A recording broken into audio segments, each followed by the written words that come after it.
ট্রলারটা ঘটনাটা হয়েছে এখানে যে ঘূর্ণি পাকটা, এই ঘূর্ণি পাকের মধ্যে ট্রলার আসলে খুব রিক্সে থাকে।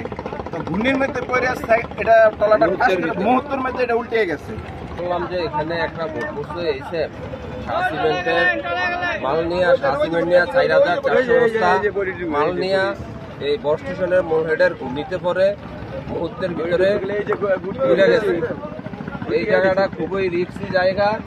হ্যাঁ, অন্যান্য বোটের সহযোগিতায় বোটের যে স্টাফ আছে এদেরকে আহত অবস্থায় উদ্ধার করেছে। কয়জন ছিল?